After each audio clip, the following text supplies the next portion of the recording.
Have you ever struggled with constructing your resume? Let us help you. What is a resume? Your resume is an important aspect of your professional presentation.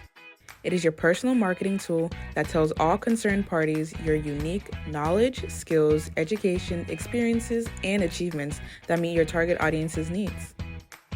A well-crafted resume will accomplish several outcomes. Highlight who you are and demonstrate how you can meet your hiring audience's needs in simple yet dynamic language. Create interest from an employer to offer you an interview.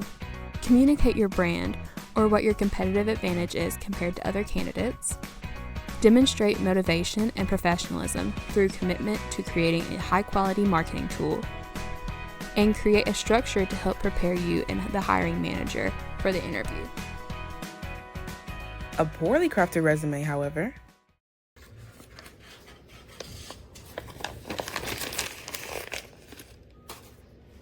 So, how do you avoid that? Design. There are many ways that you can design your resume to align with the field you are looking to work in. But there are guidelines everyone should follow, no matter what field they're in. You most likely will only need to use one page based on your experience. Any pages that you start, you must completely fill.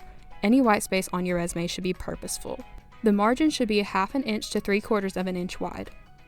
Your name should be the most prominent aspect of your resume at 16 to 24 point font. For the fonts you use, the body should be in a sans serif font with 10 to 12 point sizing.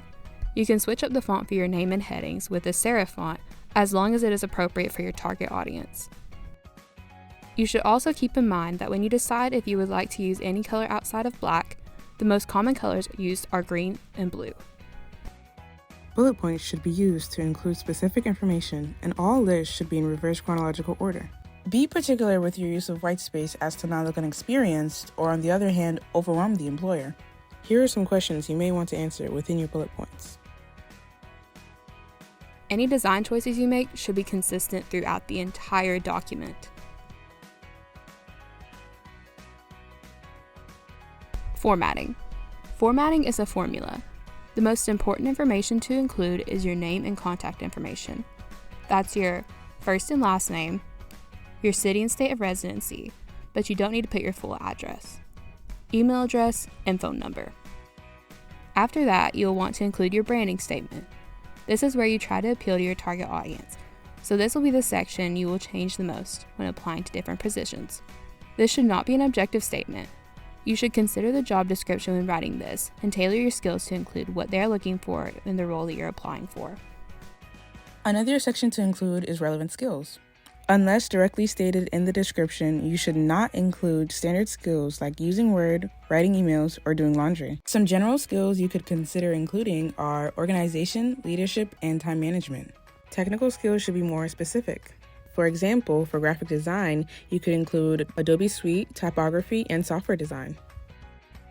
Your education should include the institution you attended and the title of your degree, your GPA only if it's 3.5 or higher, any school-related scholarships, awards, or achievements you earned, study abroad experiences, and any related coursework.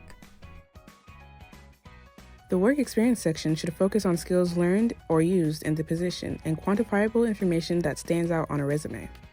You may want to segment this section into 2 separate sections that can encompass all your experiences. For example, a relevant experience section for field-related experiences like internships and projects, then an additional work experience section for less field-related work.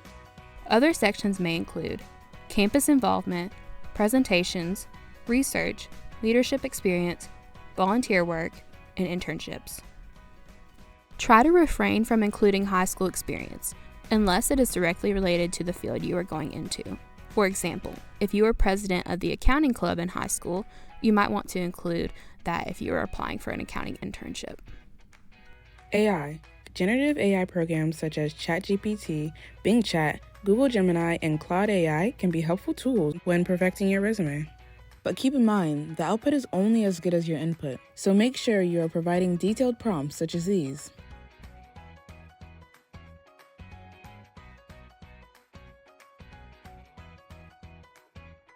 When using AI, you want to avoid doing a few things. Do not put your personal information, such as your name, location, or your images. And do not copy-paste the output without editing to make it authentic and specific to you. Key takeaways. Show the versatility within your experiences. Be consistent. Tailor your content to each specific position. And as always, send it to the Career Development Center to get it reviewed at pca@mtsu.edu. Abide by these guidelines and you'll be one step closer to getting that dream interview.